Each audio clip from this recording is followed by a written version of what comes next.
Kepala Desa Ulatan, Nur Hadijah, memastikan bahwa program Musabakah Tilawatil Quran atau MTQ tingkat desa yang merupakan bagian dari visi dan misi pemerintah Desa Ulatan, Kecamatan Palasak, Kabupaten Parigi Motong tetap dilaksanakan pada tahun 2026. Selain itu, ia mengatakan kegiatan kebudayaan seperti Mumasoro dan peringatan Hari Paskah bagi umat Nasrani juga akan diselenggarakan oleh pihaknya. Program yang prioritas dilaksanakan di Desa Ulatan itu yang pertama itu MTQ tingkat desa, karena itu visi misi dari saya. Selanjutnya itu selain dari MTQ, kita kelembagaan ada Pasca kita anggarkan. Nur Hadijah mengaku sebelumnya total dana desa yang diterima pemerintah Desa Ulatan sebesar 1,3 miliar. Namun berdasarkan ketentuan dari pemerintah pusat, saat ini dana desa bernilai 373 juta. Oleh karena itu, Nur Hadijah menerangkan dalam pelaksanaan berbagai program pemerintah Desa Ulatan perlu menyesuaikan dengan besaran dana desa sekarang. Sedangkan berbagai usulan masyarakat dari 6 dusun di Desa Ulatan, Nur Hadijah menjelaskan, pemerintah Desa Ulatan akan mengupayakan melalui musyawarah kecamatan serta pembuatan proposal untuk dimasukkan ke pemerintah kabupaten sampai provinsi.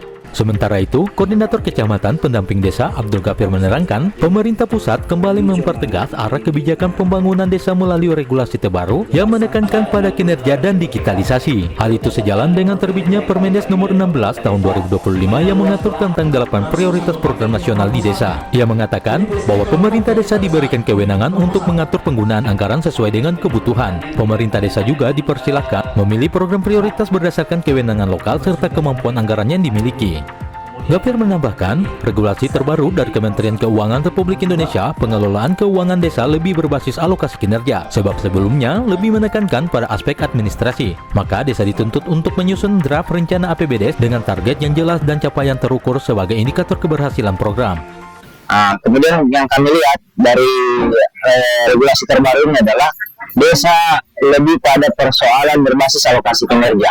Jadi desa dituntut untuk bagaimana kemudian dalam menyusun draft rencana anggaran pendapatan belanja desanya harus minimal mempunyai target. Ada target, kemudian ada capaian. Kemudian dari sisi pelaporan, kalau yang kami coba telaah dengan regulasi terbaru, lebih pada persoalan digitalisasi. Jadi pelaporannya mungkin basisnya digitalisasi. Bedanya dengan regulasi PMK tahun sebelumnya tentang pengelolaan keuangan desa itu lebih condong kepada administrasi. Nah, kalau sekarang itu lebih pada basis kinerja. Jadi misal di dalam perencanaan desa, contoh sederhana misalnya program pendidikan, misalnya PAUD. Misalnya anak-anak PAUD desa harus punya target. Misalnya tahun sekarang, misalnya berapa yang harusnya PAUD sudah layak masuk PAUD, harus masuk PAUD. Misalnya dari Ulatan misalnya 10. Nah, targetnya 10 dalam 1 tahun untuk masuk ke PAUD. Jadi dilihat kemudian atau ditanyakan bahwa target 10 itu minimal dia bisa capai 90% atau 9 orang itu bisa mengenyam pendidikan di PAUD. Nah, kira-kira kalau yang kami tangkap untuk sementara ini, karena regulasinya juga masih baru dan perlu kami telah, dan mungkin kita juga menunggu regulasi turunan dari mungkin ada kabupaten, supaya mungkin bagi teman-teman di desa termasuk Ulatan dalam hal menentukan programnya di antara pendapatan dana desa itu bisa terarah. Ulatan Hal Sulteng mengabarkan.